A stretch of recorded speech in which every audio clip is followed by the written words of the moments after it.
Masalah waste management itu kebanyakan orang merasa puas dengan hanya berteori. Mereka tahu cara memilah sampah itu demikian. Mereka juga tahu bahwa manfaatnya itu A, B, C, D. Tapi hanya sebatas pengetahuan.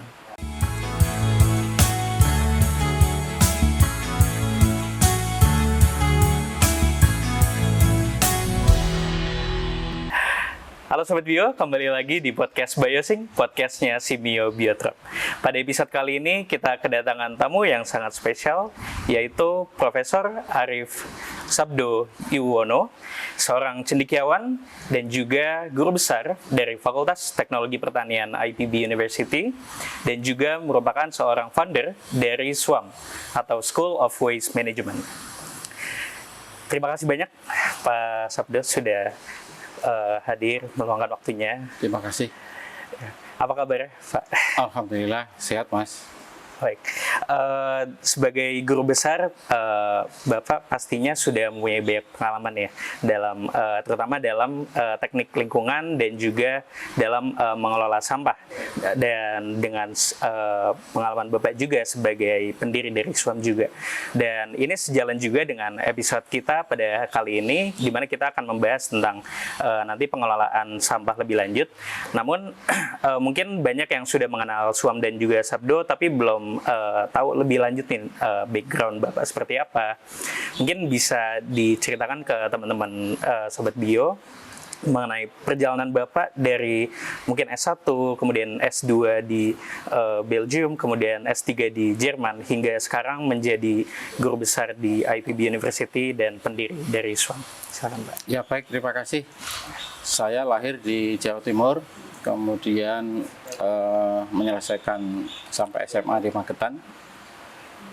Kemudian tahun 84 masuk IPB bulan Mei. S1 saya di Fakultas Teknologi Pertanian. Kemudian setelah lulus saya menjadi dosen tahun 92, dari bulan Januari sampai Desember saya sekolah di Jepang tentang environmental control engineering di bidang pertanian. Kemudian pulang ke Indonesia melanjutkan S2 tahun 94 sampai 96. Program S2 saya environmental sanitation di University of Ghent, Belgia.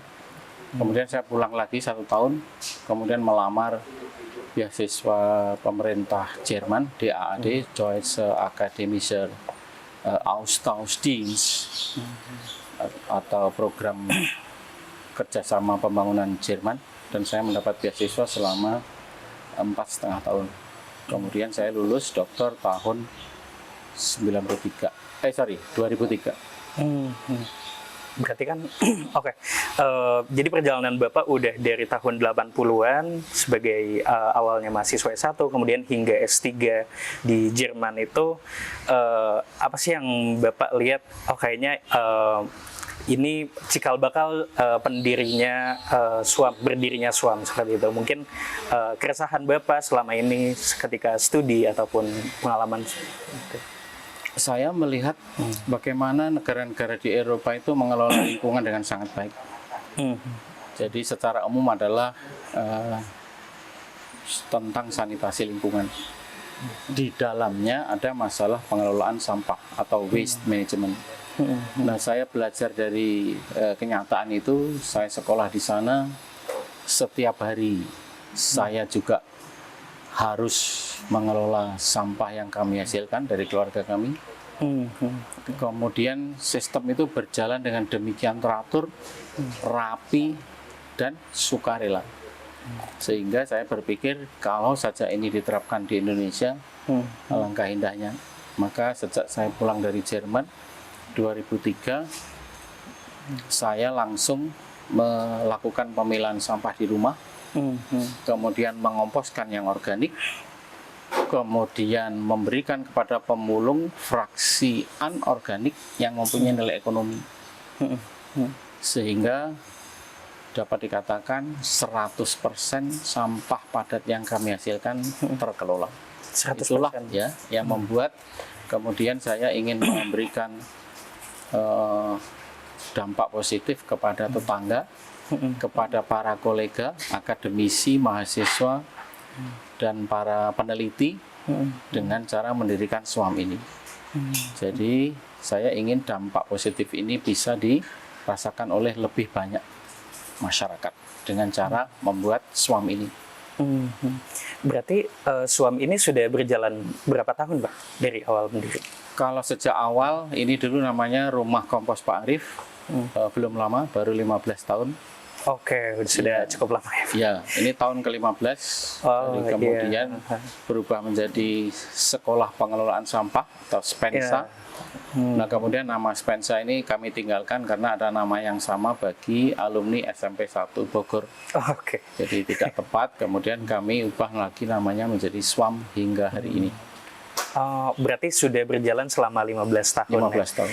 Selama 15 tahun mengelola SWAM ini kan udah banyak banget yang mengunjungi. Sebelumnya Bapak bilang dari 10 negara bahkan ya, dan udah ribuan pengunjung juga gitu. Sebenarnya Bapak tuh apa sih yang Bapak lihat tuh kayak yang menjadi permasalahan utama di Indonesia, dan kenapa mungkin orang tuh tidak sadar dengan isu lingkungan gini, padahal itu sangat dekat dengan kita masalahnya seperti itu. Masalah waste management itu kebanyakan orang merasa puas dengan hanya berteori. Mereka tahu cara memilah sampah itu demikian. Mereka juga tahu bahwa manfaatnya itu A, B, C, D. Tapi hanya sebatas pengetahuan. Padahal di lain pihak, memilah sampah itu kewajiban setiap orang sesuai dengan Undang-Undang nomor 18 tahun 2008 dan juga peraturan pemerintah nomor 81. Jadi pasal-pasal kewajiban itu dipahami oleh masyarakat tetapi tidak dilakukan. Nah, ini bedanya. Jadi saya sering memberi istilah kepada orang-orang yang pinter ini, omon-omon aja. Hanya omong. Kemudian nanti berkunjung ke sini, ngomong lagi. Kemudian di berbagai seminar nasional, internasional, simposium, ngomong lagi. Para akademisi juga berbicara saja tentang pemilahan, kemudian kementerian target pemilihan, kemudian target bebas sampah, itu hanya omong. Pada kenyataannya di lapangan mayoritas keluarga-keluarga Indonesia tidak melakukan sejak lahirnya Undang-Undang Pengelolaan Sampah. Jadi Undang-Undang tentang persampahan ini sudah 17 tahun kalau nggak salah. Tapi yang melaksanakan baru amat sangat sedikit. Menyedihkan. Kalau berkaca dari negara Swedia itu kan mereka itu mungkin merupakan negara dengan pengelola yang terbaik gitu ya Pak. Mereka bisa mengelola dengan menyisakan hanya 1% limbah, di mana dunia itu pada umumnya 60% gitu. Jadi 99% mereka kelola dan menjadi listrik gitu. Dan apa yang menjadi pembeda gitu Pak? Apakah mungkin dari sistem pemerintahannya atau mungkin dari orang-orangnya? Kalau manusia itu sebenarnya di Indonesia itu orang dididik ilmu pengelolaan lingkungan itu juga lumayan banyak. Bisa dari disiplin ilmu teknik lingkungan, bisa jadi disiplin dari ilmu manajemen lingkungan, ekonomi sumber daya alam dan lingkungan, teknik kimia, teknik mesin. Teknik kimia ada teknik mesin. Orang juga belajar bagaimana mengolah sampah. Yang membedakan itu adalah kembali lagi kepada contoh realnya.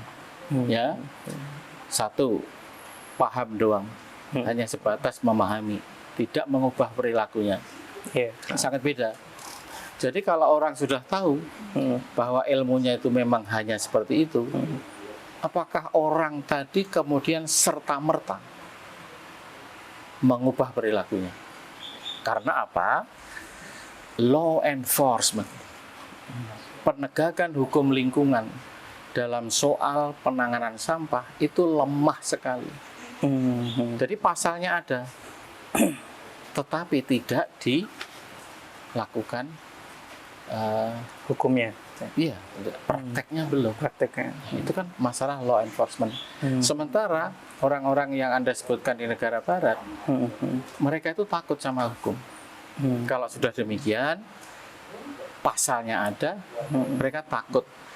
Maksudnya takut bila melanggar. Jadi akan berkecenderungan mengikuti hukum tersebut. Kemudian kalau soal mengubah jadi listrik, itu bukan perkara yang sulit. TPA Benowo Surabaya sudah mengubah 1.600 hingga 1.800 ton per hari sampahnya menjadi listrik sebesar 12 megawatt dan sudah dijual ke PLN. Cuma Surabaya ini adalah kasus khusus di mana ada kegilaan dari wali kotanya yang dulu, Ibu Risma, kemudian DPRD-nya juga gila, akademisinya juga ada yang gila. Itu adalah akademisi dari Teknik Lingkungan ITS, dan kemudian memang tersedia APBD. Jadi kalau nggak ada kegilaan dari 4 sisi, nggak akan terwujud. Kenapa nggak bisa dicontoh sama yang lain? Tidak bisa.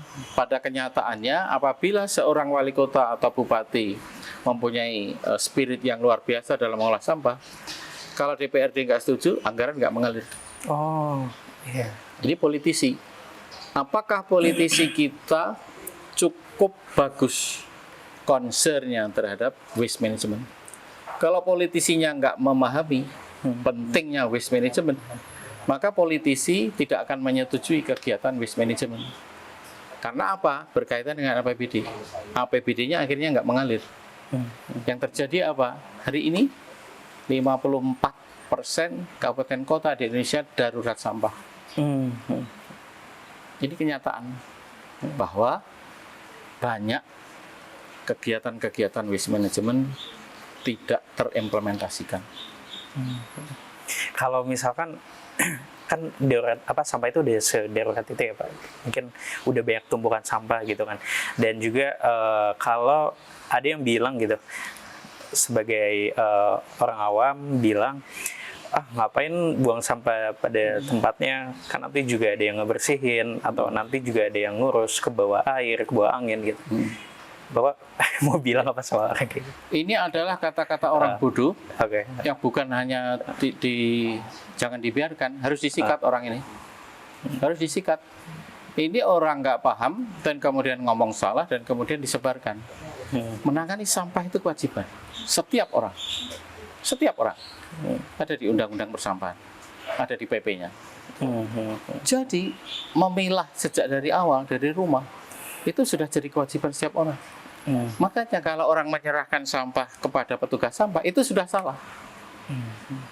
Akibatnya apa? Coba lihat, truk kuning dari kota sampai ke Galuga, sepanjang perjalanannya mengeluarkan pipis air lindi. Air lindi ini adalah hasil samping proses biodegradasi limbah organik. Seandainya limbah organik itu tidak keluar dari rumah, tetapi dikomposkan di tempat masing-masing, maka tidak ada ceritanya. Tidak ada ceritanya truk kuning itu pipis air lindi. Tidak ada. Karena yang diangkut truk kuning hanya plastik, kardus, kertas, metal. Semua tidak pipis. Nah inilah bodohnya ya pengelola.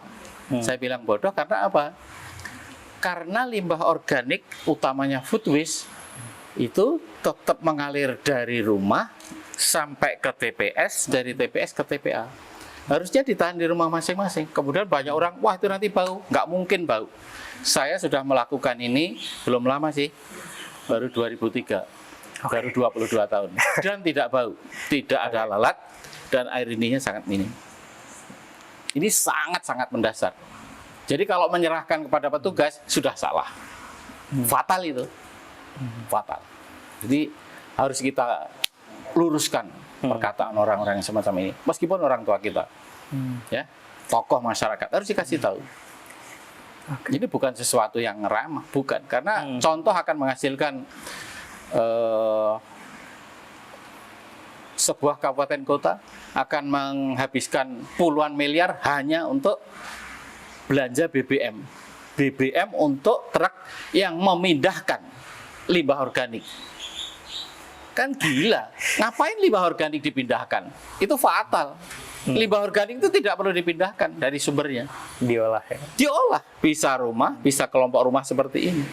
Ngapain harus ke TPS? Dan itu orang-orang yang mempunyai otoritas tetap melakukan kesalahan fatal semacam itu. Sebenarnya mungkin banyak cara juga ya Pak untuk kita tuh sebenarnya bisa mengolah sampah kita sendiri dari rumah. Bahkan kalau dari Pak Arif sendiri kan sempat mengenalkan namanya metode Sabdo, dan itu kalau nggak salah 11 detik apa 11 detik aja 11 detik aja biodegradasi organik. Ya. Nah itu mungkin boleh dijelaskan nih Pak lebih detail mengenai Sabdo ini. Saya memutar otak bagaimana mencari cara paling praktis agar sampah organik itu ditahan di rumah, di tempat asal. Maka saya buat cara dengan memperkenalkan istilah metode Sabdo, SABDU, 11 detik aja biodegradasi organik. Mengapa 11 detik? Orang membuka bak kompos, kemudian memasukkan bahan organik food waste ke dalam bak kompos, dan kemudian selesai menutup kembali. Dari sejak membuka, menuangkan bahan organik, dan menutup, itu lamanya 10-11 detik saja. Dan inilah cara paling praktis untuk membuat kompos dari bahan organik atau food waste. Tidak perlu seperti tempat-tempat lain dengan mencampurkan A dicampur B dengan perbandingan sekian banding sekian, dicacah-cacah, dicampur ini itu. Sulit sekali bagi masyarakat itu. Membuat perbandingan sulit. Kenapa harus dibanding-bandingkan? Kenapa harus dibuat perbandingan? Enggak, sama sekali tidak diperlukan.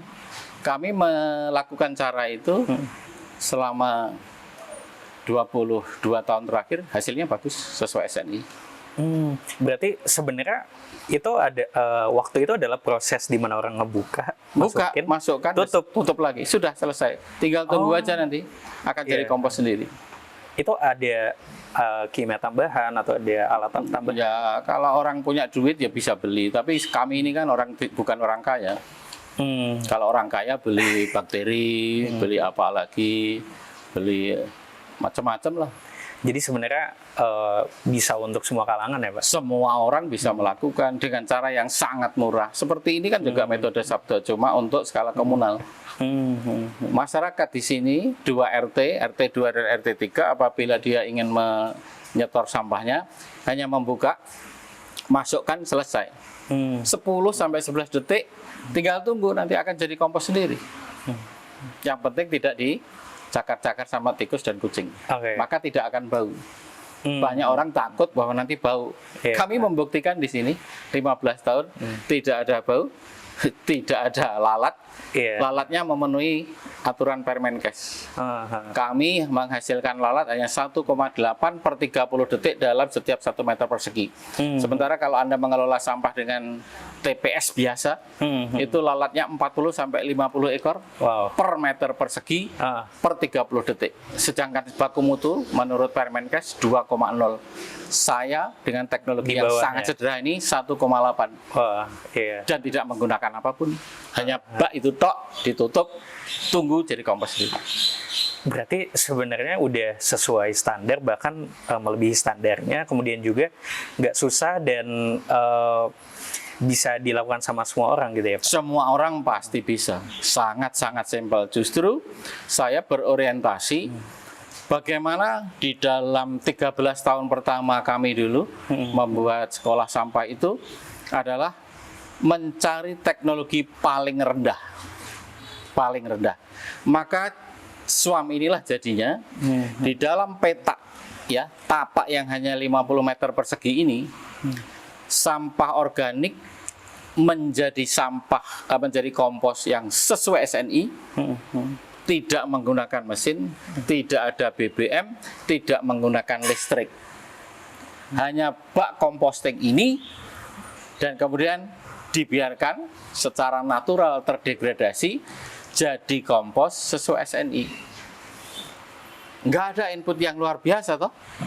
Nggak seperti orang ngajarin, dicacah-cacah, dicampur ini, dicampur itu, dengan perbandingan sekian.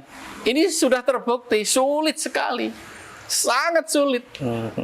Apa ada ibu-ibu yang sempat membuat perbandingan itu? Iya. Nggak ada. Iya.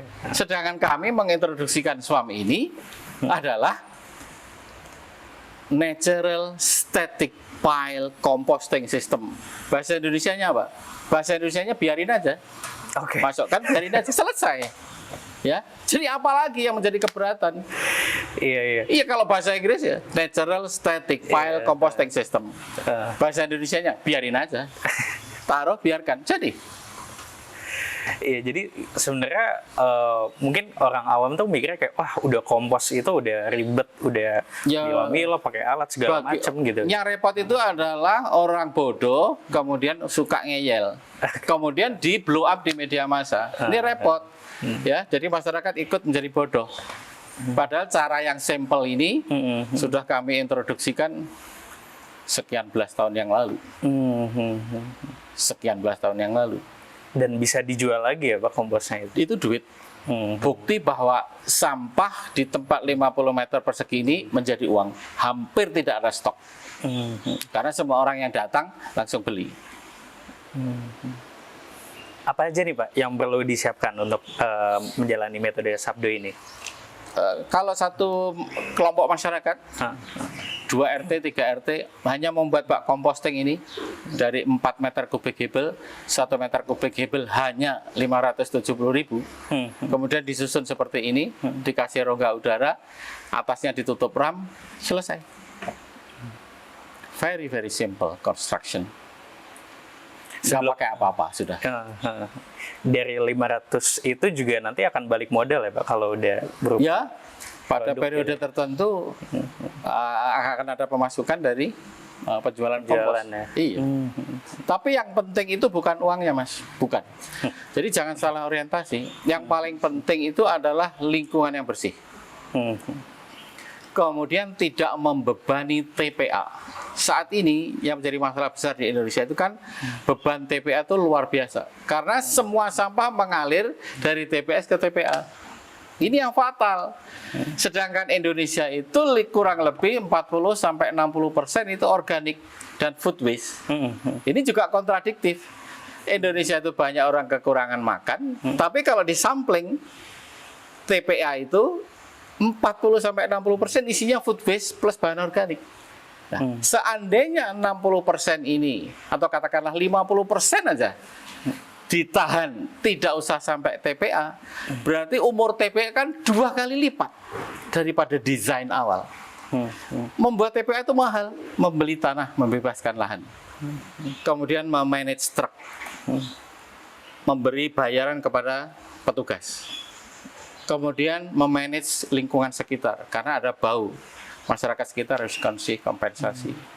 Sedangkan apabila food waste ditahan di rumah masing-masing, lihat contoh di rumah kami, tidak bau, lalatnya amat sangat minim, umur TPA panjang 2 kali lipat. Jadi APBD-nya amat sangat hemat. Juga kepada biaya operasional pengangkutan sampah dari sumbernya, dari kota ke TPA. Kalau hanya yang ditahan itu hanya food waste dan organik, ini kan 50% sudah. Sementara bagian yang kedua dari sampah itu adalah anorganik yang bisa dipulung. Ya, katakanlah separuh lagi. Jadi sisanya itu hanya 20-25%. Ini boleh ke TPA. Boleh ke TPA. Ya. Dengan demikian, apabila ini dilakukan, sebenarnya ritasi truk dari kota, dari sumber ke TPA itu sudah berkurang 75%. Dan hanya tersisa 25%. Bayangkan, dengan 25% saja sisanya, maka hemat BBM-nya 75%. APBD, duit ini bisa dipakai untuk keperluan lain, alokasi pos yang lain. Inilah strategisnya mengapa waste management itu harus dilakukan sangat serius. Dan ini bilangannya bukan kecil, ini puluhan miliar. ya, hemat per bulannya puluhan miliar, cuma nggak sadar orang. Jadi nggak cuma ke link doang. Bukan. Ekonomi juga. Oh, ekonomi yang luar biasa. Kemudian pembelajaran masyarakat, ya. Kemudian kesehatan. Kalau lingkungan bersih, sehat, orang produktivitasnya akan naik. Sangat strategis, Pak, mengelola sampah dengan baik.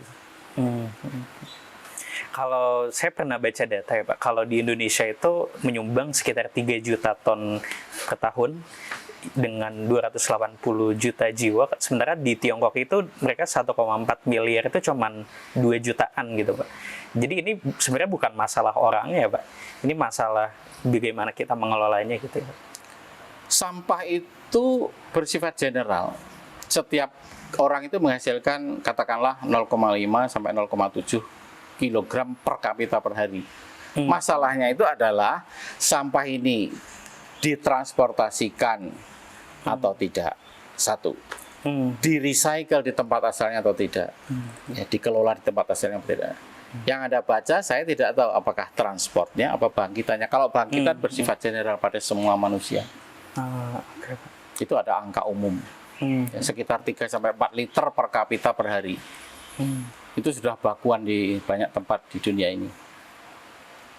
Kalau selama Bapak menjalani di Suami ini, udah berpartnership sama instansi apa aja Pak kalau boleh tahu? Kami melayani Dinas LH beberapa kabupaten kota.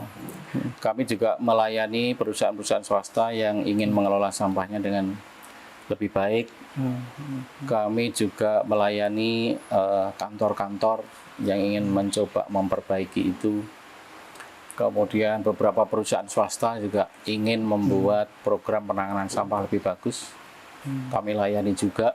Kemudian sekolah, pesantren, kantor-kantor di sekitar sini, dan berbagai komunitas, banyak sekali. Komunitas peduli lingkungan, komunitas sadar lingkungan. Saya nggak tahu komunitasnya ini banyak, tapi sampahnya tetap aja banyak. Ya, namanya saja yang bagus, tapi kelakuannya saya tidak tahu apakah sudah bagus apa belum. Karena nyatanya sampai hari ini yang mengelola sampah dengan benar, menahan yang fraksi organik di tempat asal itu amat sangat jarang. Tapi kalau soal kerjasama, siapapun kami terbuka, kami melayani saja berbagai institusi tadi. Kalau selama Bapak berpartnership itu nggak cuman istilahnya membuat alatnya, tapi juga penyuluhan juga ya Pak? Penyuluhan. Saya memberikan kuliah, kami satu tim dengan para asisten akademik kami. Di sini Mbak Riana, Mbak Afi, Pak Arif, Ustadz Hadi, kemudian ada 2 lagi, Ninis dan Kamelia. Apabila diperlukan, kami selalu melayani mereka yang datang ini. Kami juga membuat beberapa alat ya, bak kompos metode Sabdo, alat saring kompos, bak kompos ABCD ini, kemudian alat untuk menghilangkan bau, kemudian alat untuk men-screening calon panelis gangguan kebauan lingkungan. Saya juga sudah memasuki masa komersial dari alat ukur indeks standar pencemar udara, yang apabila Anda impor 4-5 miliar, kami menjual hanya 500 juta saja. Sudah masuk masa komersial tahun ini. Kemudian sistem pemantauan air limbah dalam jaringan sparring yang sudah diamanatkan oleh Kementerian Lingkungan Hidup. Kami memproduksi juga ya berbagai alat ukur untuk perbaikan lingkungan di Indonesia. Ketika Bapak melakukan penyuluhan itu ataupun edukasi itu apa yang menjadi pembeda gitu? Mungkin banyak yang instansi lain juga yang ngomongin peduli lingkungan segala macam, tapi apa yang Bapak benar-benar tekankan di pesannya yang Bapak sampaikan? Pada umumnya mereka meminta saya, bantuan saya untuk berbicara di depan itu, di panggung, karena mereka paham saya ini bukan tipe orang omon-omon. Mereka memanggil saya tanya alasannya apa? Karena Bapak sudah melakukan. Jadi saya presentasi hanya materi yang sudah kami lakukan. Sejak kami satu keluarga melakukan pemilahan sampah.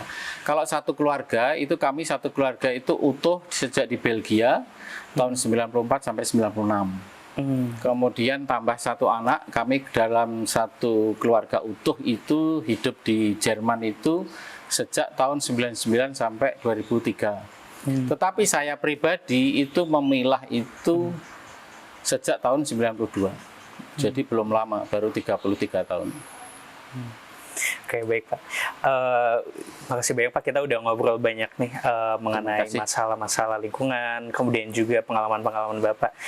Mungkin terakhir ada nggak pesan dari Bapak untuk mungkin anak muda atau remaja atau masyarakat secara luas gitu? Pesan kepada anak muda, saya tidak mau menggugah kesadaran itu, nggak mau. Nggak usah ngomong kepada orang lain, nggak bisa meminta kepada orang lain.